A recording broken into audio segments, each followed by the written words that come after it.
जिसका जवाब ही नहीं देते, गायब कहाँ हो गए तुम? फिर ये पूछ रहा है गायब कहाँ हो गए तुम, तो कहाँ को हम कहेंगे वेयर, फिर अगेन क्योंकि पास्ट की बात हो रही है तो हम कहेंगे डिड यू, तुम, और हम कहेंगे डिसअपीयर, गायब को हम कहते हैं डिसअपीयर, और अगेन वर्ब की first form where did you disappear. Hello guys, welcome back to T point English. आज की क्लिप है भूल भुलैया मूवी से। इस मूवी से हमने ली है एक बहुत ही इंटरेस्टिंग सी क्लिप जिसे हम करेंगे वर्ड टू वर्ड ट्रांसलेट, ताकि आपकी हिंदी टू इंग्लिश ट्रांसलेशन की प्रैक्टिस हो जाए। क्योंकि देखिए, क्योंकि हमारी फर्स्ट लैंग्वेज हिंदी है तो हम पहले हिंदी में सोचते हैं इंग्लिश बोलने के लिए भी, और फिर उसे साइमल्टेनियसली हम ट्रांसलेट करते हैं। तो उस चीज़ की प्रैक्टिस भी हमें होना बहुत ज़रूरी है, इसीलिए हम इस तरह की क्लिप्स लेते हैं ताकि हमारी प्रैक्टिस हो जाए। तो चलिए बिना देरी के आज का वीडियो शुरू करते हैं। And now because this movie doesn't need any introduction, so let's start right away.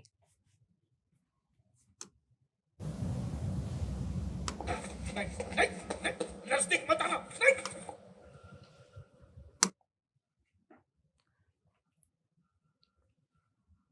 First he is saying नहीं नहीं नहीं, नजदीक मत आना, नहीं नहीं। तो ये कह रहे हैं नहीं नहीं नहीं इज नो नो नो। नजदीक मत आना को हम कहेंगे डोंट कम एनी क्लोजर। हम क्लोज नहीं कहेंगे, हम क्लोजर, क्योंकि हम बात करें कि जितना तुम मेरे पास हो उससे और ज्यादा पास मत आना, तो हम कह रहे हैं don't come any closer, no no.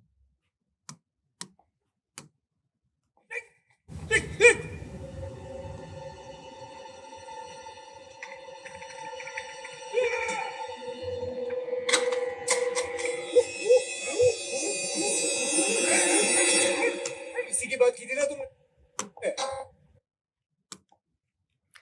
अब क्योंकि ये डर गया था तो इसने शोर मचाया, और अब पता चल रहा है कि यहाँ पे तो और कोई नहीं, अक्षय कुमार ही है, और ये समझ रहा है कि यही वो बीमार इंसान है जिसका इलाज के लिए इसको बुलाया गया है, क्योंकि ये इस मूवी में एक साइकाइट्रिस्ट का रोल प्ले कर रहा है। तो ये कह रहा है इसी की बात की थी ना तुमने। हम कहेंगे he is the one you talked about, इसी की बात की थी तुमने।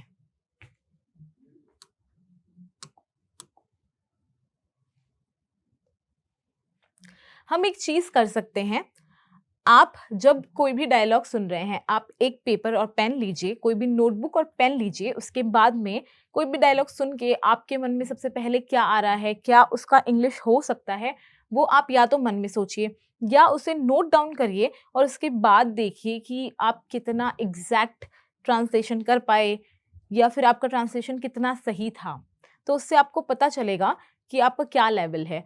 और इस चीज़ को करने से एक फ़ायदा ये और होगा कि आपको धीरे-धीरे आदत बन जाएगी इस तरह से सोचने की, क्योंकि हम मोस्टली, हिंदी हमारी फर्स्ट लैंग्वेज है तो हम हिंदी में सोचते हैं, और वही रीज़न है जिसकी वजह से जब हम उसे इंग्लिश में ट्रांसलेट करने जाते हैं तो थोड़ी प्रॉब्लम आती है। तो हम ये कर सकते हैं कि हम उसे करें ताकि हमारा दिमाग वैसे चलना शुरू कर दे, हमें उस चीज़ की एक हैबिट बिल्ड हो जाए। बहुत खतरनाक स्टेज पे इसे खोला क्यों छोड़ रखा है? इसे खूंटे से बांध के रख दो। फिर ये कह रहा है बहुत खतरनाक स्टेज पे है। He is at a very dangerous, खतरनाक स्टेज, ये बहुत खतरनाक स्टेज पे है। क्या आपने भी यही सोचा था इसका ट्रांसलेशन? क्योंकि आप वीडियो पॉज कर सकते हैं, then you can think about it, you can write it down, या आप बस मन में सोच सकते हैं। फिर ये कह रहा है इसे खुला क्यों छोड़ रखा है, इसे खूंटे से बांध के रख दो। Why, क्यों, why has he been loose? खुला, लूज, हम खुला छोड़ने को कहेंगे लूज, ठीक है। फिर tie him up with the post. इसे खूंटी से बांध दो, बांधना tie him up with the post, खूंटे से बांधकर, ठीक है। कौन है ये भिखारी? भिखारी छोड़ यार, क्यों मेरे फूफा की है? फिर ये कह रहा है कौन है ये भिखारी। कौन है ये भिखारी को हम कहेंगे Who is this beggar? कौन है ये भिखारी। फिर ये कह रहा है भिखारी बेगर। फिर ये कह रहा है छोड़ यार, ये मेरे फूफा जी है। तो हम कहेंगे, या तो हम कह सकते हैं लेट हिम गो, या हम कह सकते हैं leave him, he is my uncle. क्योंकि इंग्लिश में इन सब के लिए अलग अलग वर्ड्स नहीं हैं, हम मौसा जी, फूफा जी, चाचा जी, ताऊ जी सबको अंकल ही कहते हैं। लेकिन ये बीमार है। तो ये कह रहा है होंगे लेकिन ये बीमार है। तो ये कह रहा है perhaps he is but he is sick, पर ये बीमार है। बूढ़े राजा कह के हल्ला बोल दिए, छाते से टोचने लगे, इसलिए मैंने धर लिया कोने में। फिर ये कह रहा है बूढ़े राजा कह के हल्ला बोल दिए, छाते से टोसने लगे, इसीलिए मैंने धर लिया कोने में। अब देखिए यही है हाइट्स ऑफ मिसअंडरस्टैंडिंग। तो ये कह रहा है he started shouting, हल्ला बोल दिया, old king, बूढ़े राजा। छाते से टोसने लगे को हम कहेंगे एंड बिगिन, सेकेंड फॉर्म, क्योंकि ये पास्ट फॉर्म की बात हो रही है, पास्ट टेंस की बात हो रही है, तो ये कह रहे हैं बिगिन स्ट्राइकिंग, टोसने को हम कहेंगे striking, with and an umbrella. He began striking with an umbrella, वो छाते से टोसने लगे, इसलिए that's why I pinned him to the corner, कोने में, और धर लिया को हम कहेंगे pinned, यानी कि किसी को आपने पिन करके पकड़ के रख लिया ताकि वो हिल डुल ना पाए, तो हम कहेंगे pinned him। जी ये मेरा दोस्त है आदित्य, अमेरिका से आया है, लोगों के दिलो दिमाग का डॉक्टर है। फिर ये कह रहा है फूफा जी ये मेरा दोस्त है आदित्य, अमेरिका से आया है, लोगों के दिलो दिमाग का डॉक्टर है। तो फिर ये कह रहा है अंकल, फूफा जी, दिस इज माई फ्रेंड, मेरा दोस्त है Aditya, he has come from America, America से आया है। फिर ये कह रहा है लोगों के दिलो दिमाग का डॉक्टर है, तो हम इसे कह सकते हैं he is a doctor of people's, लोगों के hearts and minds, दिलो दिमाग का। और बेसिकली वैसे हम इसका वर्ड टू वर्ड ट्रांसलेशन कर रहे हैं तो हम कह रहे हैं दिलो दिमाग का डॉक्टर, और यहाँ पे इसने अपने फूफा जी को समझाने के लिए बोला है कि वो शायद साइकाइट्रिस्ट बोलने से समझ ना पाए, तो इसीलिए वो कह रहा है कि भाई दिलो दिमाग का डॉक्टर है, ताकि उन्हें समझ आ जाए कि उसका काम क्या है, वो किस चीज का डॉक्टर है। पहले खुद का नट बोल्ट कस ले। फिर ये कह रहा है पहले बोलो खुद का नट बोल्ट कस ले, तो हम कहेंगे पहले फर्स्ट बोलो आस्क हिम टू फिक्स कसले हिज ओन लूज स्क्रूज। पहले बोलो भाई अपने खुद के जो ढीले नट बोल्ट हैं वो कस ले। मैं चोटी से एड़ी तक ठीक हूँ। फिर ये कह रहा है मैं चोटी से एड़ी तक ठीक हूं, तो हम कहेंगे आई एम, मैं, फाइन या ओके, या कह सकते हैं well, from head to toe. मैं एड़ी से चोटी तक, सॉरी चोटी से एड़ी तक ठीक हूं। I am fine from head to toe. अच्छा हुआ तो टाइम पे आ गया, वरना गला दबा के मार डालता। फिर ये कह रहे हैं अच्छा हुआ तू टाइम पे आ गया वरना गला दबा के मार डालता। तो हम कहेंगे, हम अच्छा हुआ को कह सकते हैं थैंक गॉड, या हम कह सकते हैं फॉर्चुनेटली, या हम कह सकते हैं good thing you came on time. यहाँ भी देखिए हम वर्ब की सेकेंड फॉर्म लगा रहे हैं, वरना तो कहेंगे अदरवाइज ही वुड हैव, क्योंकि देखिए हम एक हाइपोथेटिकल सिचुएशन की बात कर रहे हैं, जो हुआ नहीं उसकी बात कर रहे हैं, तो हम कहेंगे वुड हैव स्ट्रैंगल्ड। क्या आप जानते थे कि गला दबाने को स्ट्रैंगल कहते हैं? उसे हम कहते हैं स्ट्रैंगल्ड टू डेथ, क्योंकि वो गला दबा के मार देता तो इतना स्ट्रैंगल करता कि वो मर ही जाते, इतना गला दबाता कि वो मर ही जाते, तो स्ट्रैंगल्ड टू डेथ।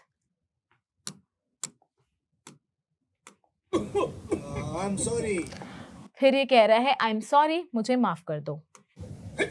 सॉरी, साला कमबख्त अंग्रेज लोगों की खोज है ये। फिर ये कह रहा है हट सॉरी, साला कमबख्त लोगों की खोज, सॉरी कमबख्त अंग्रेज लोगों की खोज है ये। तो ये कह रहा है हट को हम कहेंगे, कह सकते हैं मूव, हट, या फिर हम कह सकते हैं गेट लॉस्ट, क्योंकि ये से वही कह रहा है कि भाई चले जाए यहाँ से, हट जा, तो गेट लॉस्ट। फिर हम कहेंगे dam it, this is a discovery, या खोज को हम कहते हैं डिस्कवरी ऑफ द इंग्लिश। देखिए हमें यहाँ इंग्लिश पीपल नहीं कहने की जरूरत है, अंग्रेज लोगों के लिए हम सिर्फ द इंग्लिश भी लिखेंगे तो भी चलेगा, क्योंकि यहाँ पे हम द लगा रहे तो समझ में आ रहा है कि जो इंग्लैंड में रहने वाले लोग हैं उनकी बात हो रही है, द इंग्लिश। तो ये कह रहा है कि damn it, this is a discovery of the English, या फिर हम कह सकते हैं this is one of the things for which Americans are known, या द इंग्लिश आर नोन। ये एक ऐसी चीज है जो भाई उन्होंने की है, उनकी फैलाई हुई है। पहले कीचड़ उछालो, बाद में सॉरी से हाथ धो डालो। पता चल रहा है कि इसे कितना ज्यादा गुस्सा आ रहा है इस बात पे, इसे शायद अंग्रेजी पसंद नहीं है, इसे ये कॉन्सेप्ट पसंद नहीं है, तो इसीलिए कह रहा है पहले कीचड़ उछालो, बाद में सॉरी से हाथ धो डालो। तो ये कह रहा है फर्स्ट, पहले थ्रो डर्ट, कीचड़ उछालो, and then clean it up with a sorry, sorry से हाथ धो डालो। देखिए अगेन यहाँ पे हम वर्ड टू वर्ड ट्रांसलेशन नहीं कर रहे हैं, हम उसकी बात का मीनिंग समझ के उसे इंग्लिश में लिख रहे हैं। हम कह रहे हैं clean it up with a sorry, या हम कह सकते हैं say sorry to clean it up, sorry बोल दो इस बात को साफ करने के लिए, रफा दफा करने के लिए। फिर ये कह रहा है फिर गटर मस्ती करने के लिए तैयार। तो ये कह रहा है फिर यानी कि हम कहेंगे रेडी अगेन या अगेन रेडी फॉर, हम कह सकते हैं या तो हम कह सकते हैं चीप एंटिक्स, या हम कह सकते हैं डर्टी नॉनसेंस। इन दोनों का ही मतलब हुआ कि भाई गटर मस्ती। अब वही वाली बात है, हम गटर मस्ती को इंग्लिश में हम गटर फन नहीं कहेंगे, पर हम इन दोनों में से कुछ भी कह सकते हैं।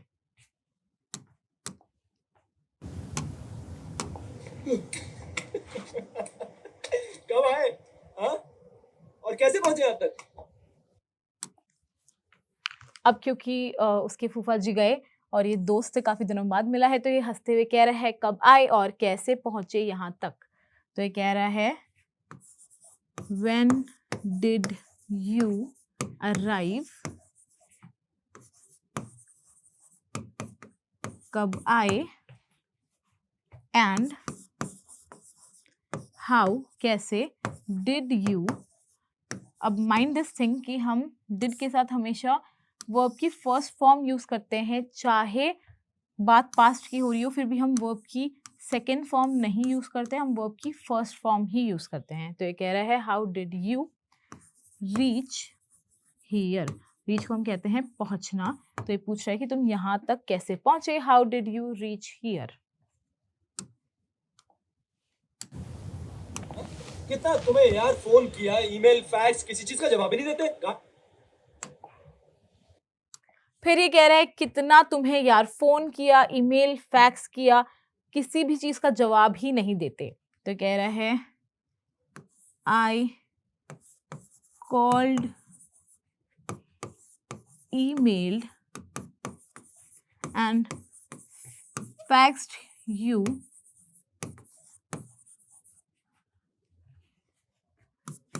but you do not respond to anything। किसी चीज का जवाब देने को हम कहेंगे रिस्पॉन्ड। हम यहाँ पे डिड नॉट या डू नॉट दोनों यूज कर सकते हैं, कोई प्रॉब्लम नहीं है। तो ये कह रहा है why you do not respond to, but you do not respond to anything, तुम किसी भी चीज का जवाब ही नहीं देते। इस चीज का जवाब ही नहीं देते, गायब कहाँ हो गए तुम? फिर ये पूछ रहा है गायब कहाँ हो गए तुम।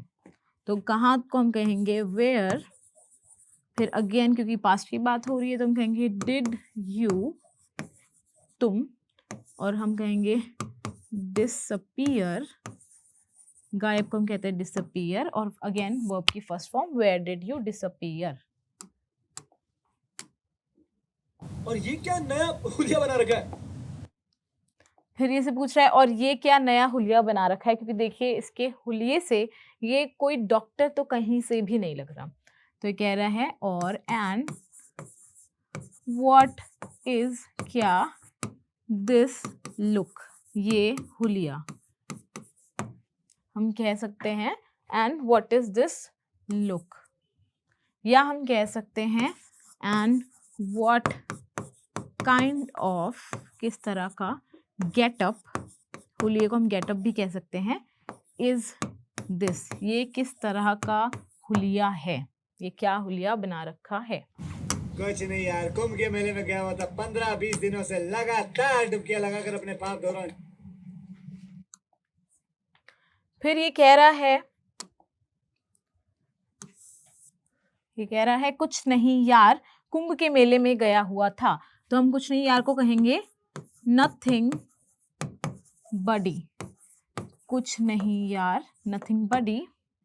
कुंभ के मेले में गया हुआ था को हम कहेंगे I went to the Kumbh Mela, क्योंकि देखिए स्पेसिफिक मेले की बात हो रही है कुंभ की, इसलिए हम कहेंगे द कुंभ मेला गया था, went to.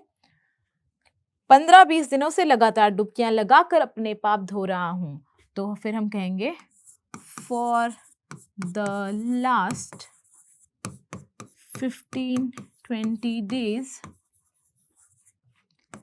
I have been taking dips, डुबकियां लगाने को हम कहेंगे टेकिंग डिप्स, लगातार को हम कहेंगे कंटिन्यूअसली,